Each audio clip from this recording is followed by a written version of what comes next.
Glória a Deus. Então vamos lá. Primeira carta do apóstolo São Paulo aos Coríntios, capítulo 11, versículo 1, diz assim. Primeira não, segunda, né? Segunda carta de Paulo aos Coríntios. Agora que eu estou olhando direito aqui. Glória a Deus. Segunda carta de Paulo aos Coríntios, capítulo 11. Isso mesmo. Segunda carta de Paulo aos Coríntios, capítulo 11. E o versículo 1 fala aqui dos falsos apóstolos, né? É uma doutrina de Paulo aqui falando das falsas doutrinas. Vamos lá. Tomara que me suportasseis um pouco na minha loucura. Suportai-me, porém, ainda, porque estou zeloso de vós com zelo de Deus. Porque vos temo preparado como a virgem pura ao seu marido, a saber, a Cristo. E aí ele diz o seguinte: mas temo que, assim como a serpente enganou Eva com a sua astúcia, assim também seja de alguma sorte corrompidos os vossos sentidos e vos apartem da simplicidade que há. Aí ele diz o seguinte: porque se alguém for pregar outro Jesus que nós não temos pregado, ou se recebeis outro Espírito que não recebestes, ou outro Evangelho que não abraçaste, que com razão sofrereis. Amém? Pode se assentar. Bom, aqui o que muito chama atenção as cartas de Paulo são muito conhecidas, né? Quando ele chega no final do texto, que ele fala: se vocês receberem outro Jesus que nós não temos pregado, ou outro Evangelho que não abraçaste, e se abraçar, com razão vocês vão sofrer, porque o Evangelho de Cristo, ele é um Evangelho de paz e prosperidade, não é um Evangelho maldito. Esse texto aqui, essa palavra que eu estou falando com vocês aqui, não foi só citada aqui em 2 Coríntios capítulo 11, versículo 4, ela foi citada em Gálatas no capítulo 1, no versículo 6, eu nem, é de cabeça, meus irmãos, de tanto ler a gente acaba gravando na mente e no coração. Gálatas também, glória a Deus, na carta de Paulo aos Gálatas, vamos dar só uma procuradinha aí, capítulo 1, ele fala a mesma coisa de maneira diferente. Ele fala assim, ó, Gálatas no capítulo 1 e no versículo 8, ele fala assim, ó: mas, ainda que nós mesmos, ou um anjo do céu, anuncie outro evangelho, além do que vos tem anunciado, que seja anátema. A palavra anátema quer dizer maldito. E aí você vai fazer a seguinte pergunta: todo mundo que está no evangelho é abençoado? Por que não? Porque, gente, ser abençoado de boca é fácil, mas você realmente ter paz é outra coisa. Você pegar a Bíblia e vir para a igreja, tá aqui, louvar a Deus, sair lá fora e ter uma, como é que fala aquela pessoa que tem dupla bipolar? É isso, né? Pessoa de dupla personalidade. Dentro da igreja é uma coisa, fora da igreja é outra coisa. Às vezes a pessoa ela guarda aquele sofrimento com ela, mas abraça um evangelho que não é o evangelho da Bíblia. E aí se encontra uma pessoa como eu, ou como no passado teve muitos como eu, hoje não tem muito. Tem, mas estão escondidos. Essas pessoas, elas são tímidas. As pessoas fiéis a Deus, os homens de Deus, são muito tímidos. São tímidos, meus irmãos. Eles não gostam de pôr a cara na frente de uma câmera. Eles não gostam. Eles não gostam. Eu estou aqui mesmo porque, nossa, porque pessoas me ajudaram. Você vai. Você está na frente da igreja, tem que ir. Mas eu conheci homens de Deus que eu falava: meu Deus, seu homem é um homem de Deus e ele não vai para frente da câmera. Não vai, porque são tímidos, são pessoas que é diferente.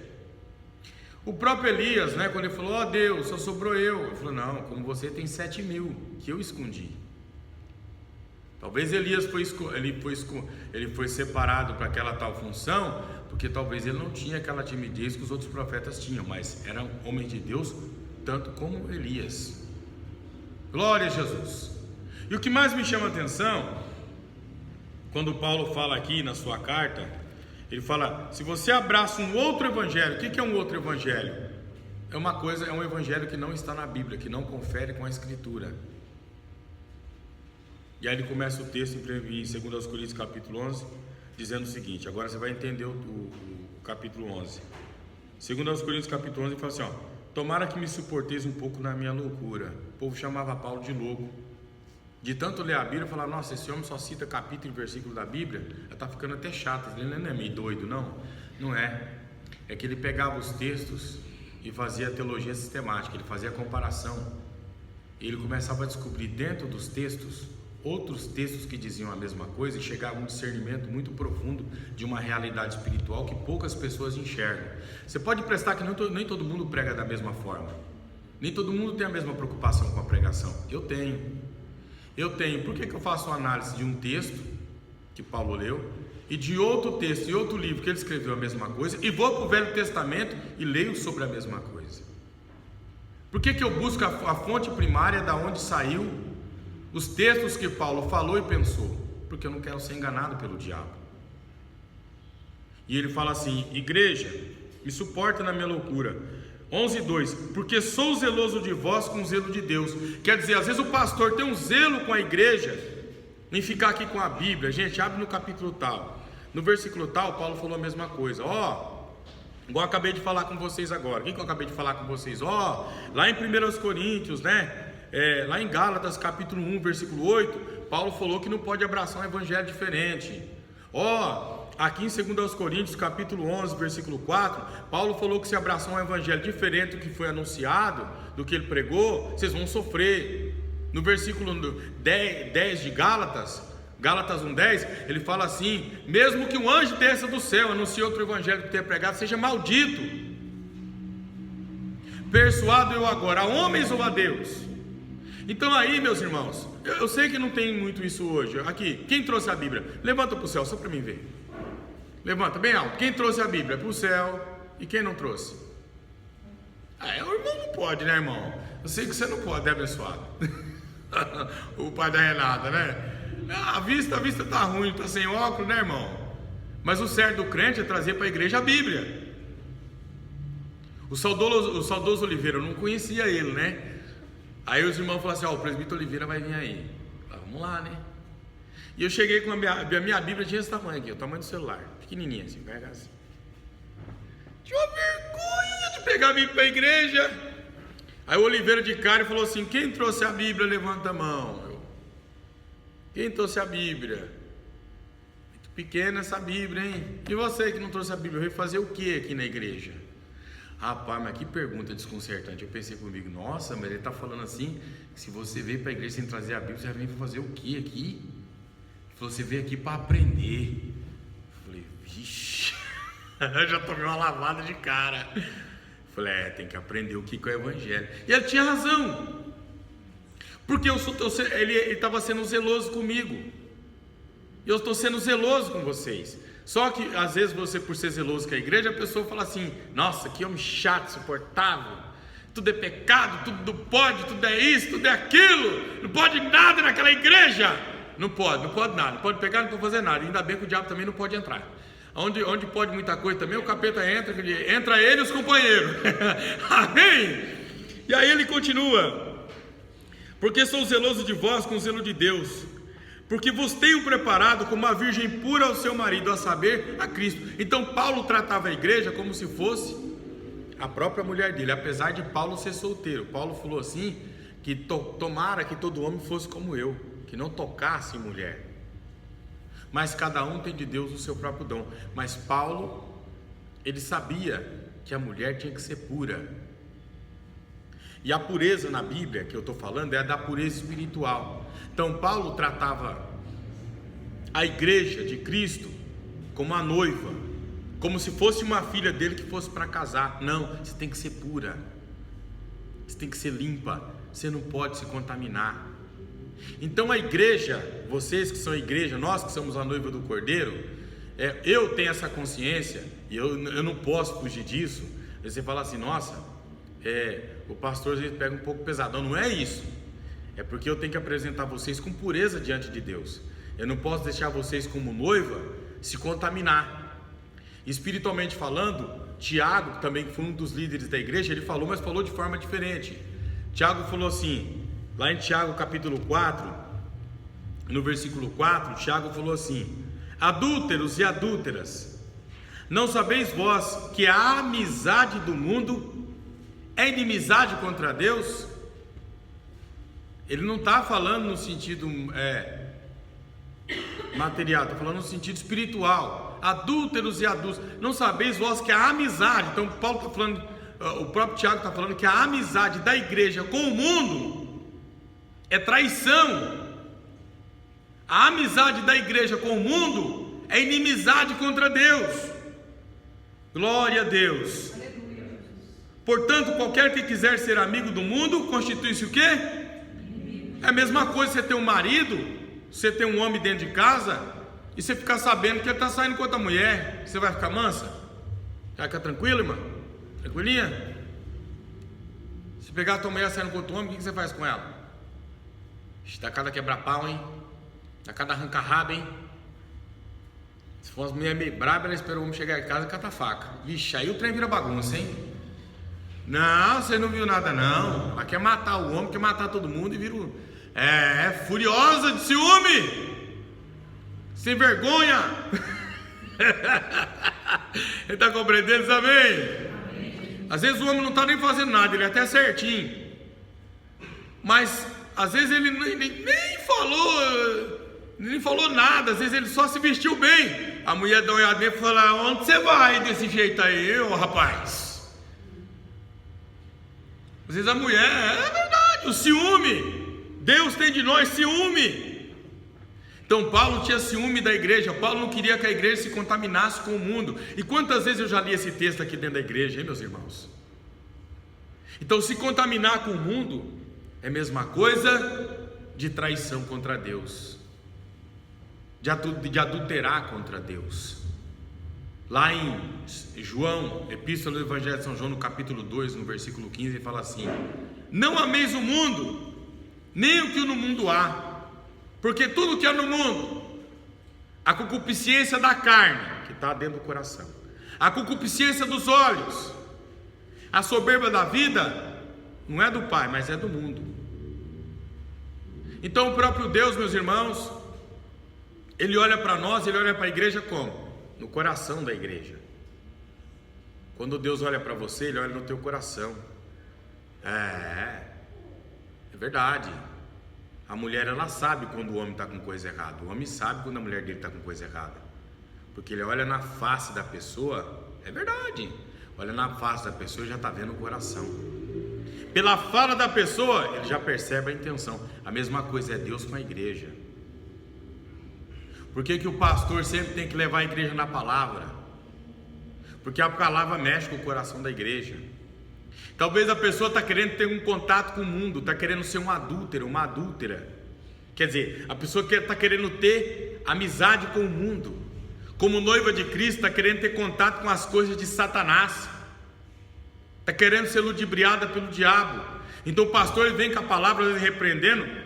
Quem é noiva de Cristo vai ficar, mas quem não é noiva, quem não é fiel, vai sair. Por quê? Porque a noiva de Deus, ela é pura, as suas vestes são brancas, aleluia. E aí ele continua, segundo aos Coríntios capítulo 11 e o versículo 3: mas temo que, assim como a serpente enganou Eva com a sua astúcia, assim também seja de alguma sorte corrompidos os vossos sentidos e vos apartem da simplicidade que há em Cristo Jesus. Eu concordo que a igreja tem que ser uma igreja bonita, bem arrumada, uma igreja organizada, mas luxo, não concordo. Igreja luxuosa, não concordo. Perde a simplicidade. Em vez da pessoa vir na igreja com a intenção de ouvir a palavra, quando é uma igreja luxuosa, a pessoa vem com a intenção de mostrar: ó, como ela está bem vestida, ó, como ele está bem vestido, ó, o carro que ele tem, ó, a posição que ela tem. É uma igreja cheia de luxúria, porque perdeu a simplicidade, a humildade que há em Cristo. Às vezes a igreja não é cheia de luxúria, mas é uma igreja mundana. O que é uma igreja mundana? A pessoa vem para a igreja não é atrás de ouvir a palavra de Deus, mas vem atrás das coisas da carne. A pessoa vai na igreja, aquela mulher vai para a igreja para procurar um homem, aquele homem vai na igreja para procurar uma mulher.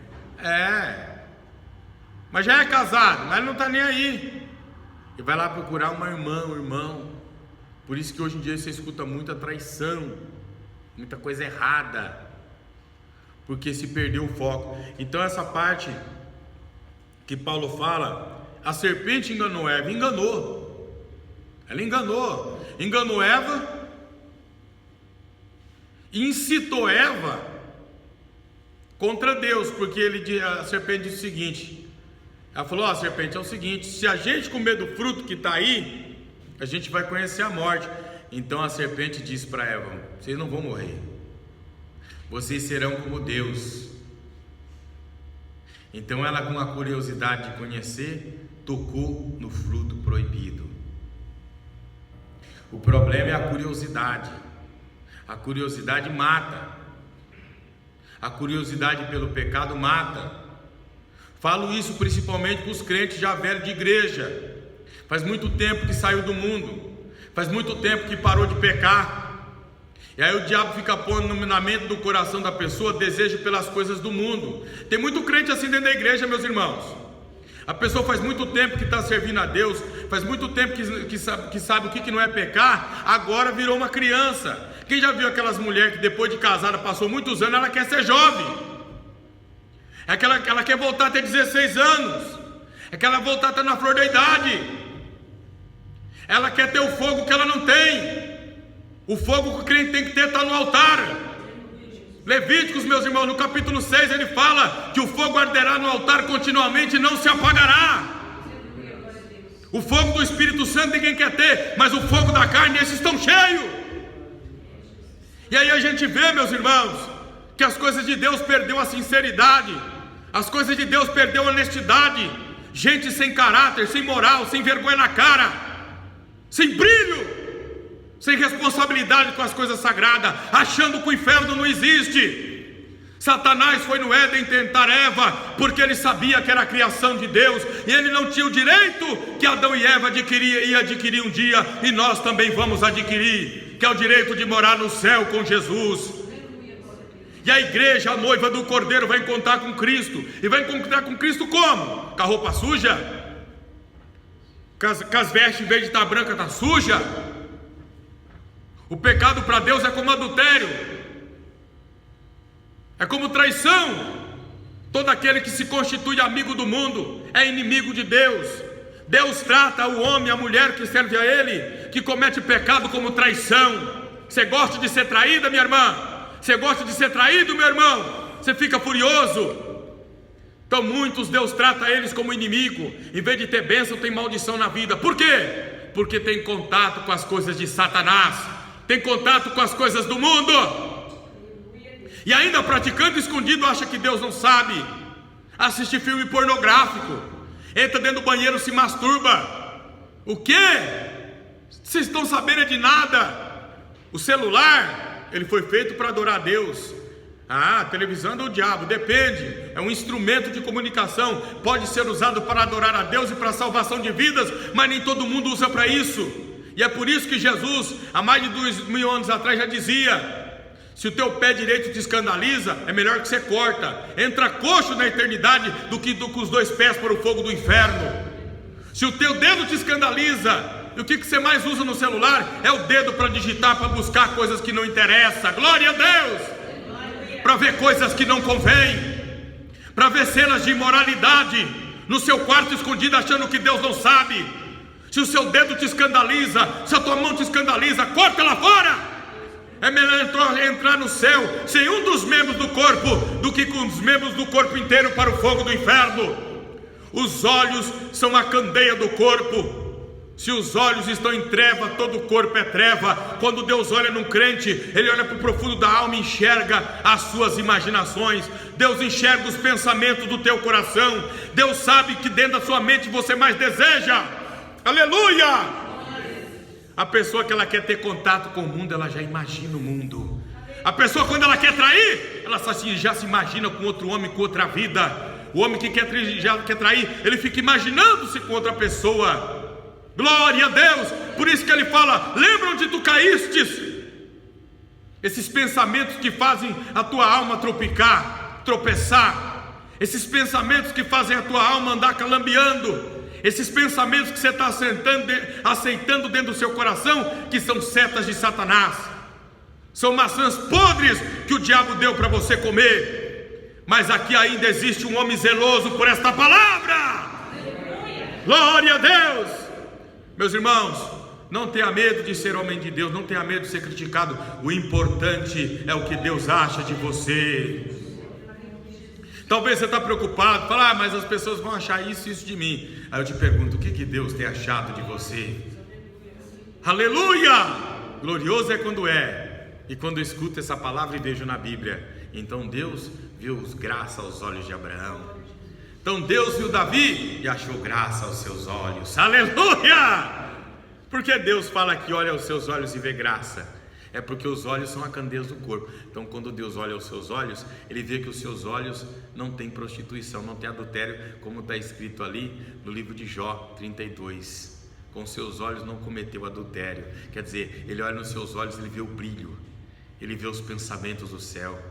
Deus, quando olha nos seus olhos, Ele vê que todo dia você fica pensando: como que será que é o céu?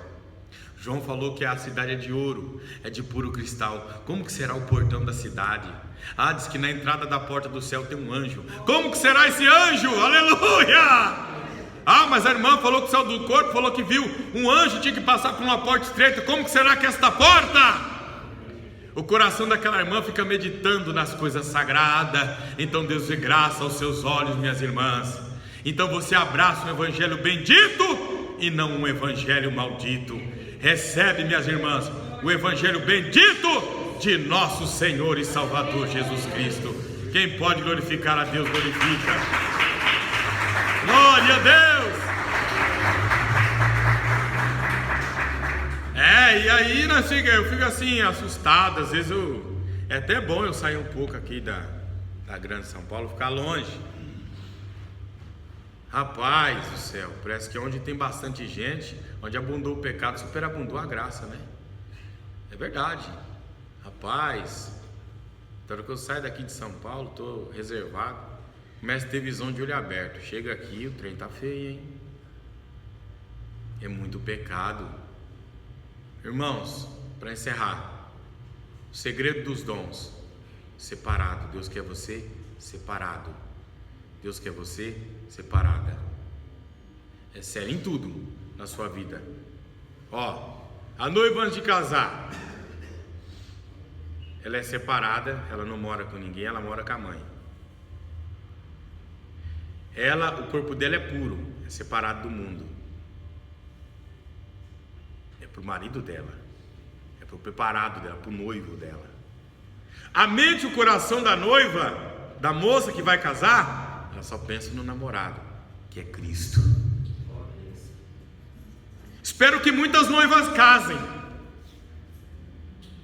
mas infelizmente, meus irmãos, se nós estamos numa geração que não quer nem casar, imaginou aceitar Jesus, se batizar, né?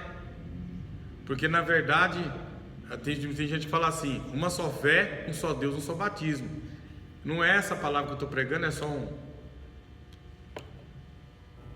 uma meditação que eu estou passando. Eu estava sentado lá no interior de São Paulo pensando, eu falei: mas rapaz, tem gente que tem a vergonha descarada de dizer: não, é uma só fé, uma só Deus, um só batismo. Aí eu te pergunto: realmente é um só batismo, mas aí eu te pergunto: como é que é casar? Quando você vai casar, você vai aonde? Hein? Quando você quer casar, você vai aonde, meu irmão? Onde você vai, minha irmã? Quando você namora e quer casar, você vai aonde? Vai no cartório. Fazer o que no cartório, irmã Renata? Assinar a papelada. Tem que levar testemunha? Para documentar diante dos homens, diante da sociedade, diante de Deus que está casado. E aí, quando vai comprar um terreno, vai apresentar a escritura, qual a primeira coisa que eles pedem para vocês? Certidão de? Para anexar a escritura. Então, eu afirmo, tem muito crente que não está casado com Cristo. Não casou de verdade. O casamento dele não está igual à escritura. O casamento dele não está igual à escritura. A escritura fala que Jesus batizou no Rio Jordão. Não, né? Tem um batistério, que batizou na piscina. Está errado. Ah, mas qual o local do batismo? O local onde Jesus batizou. Jesus batizou aonde? No? E batizou na piscina por quê? E batizava confessando os seus. Confessar não é só contar, é contar e deixar. Tem muito crente que veio para a igreja, falou que aceitou Jesus, mas não parou de praticar o que praticava, e diz que é crente. Aí batiza num piscinão, continua usando bermudão, continua tomando cervejão, continua contando mentira, continua fazendo tudo que o ímpio faz, e depois vem aqui com a maior cara lavada. Uma só fé, uma só Deus e um só batismo. Falei, é igual a escritura? Não está, então está errado, você está amaziado.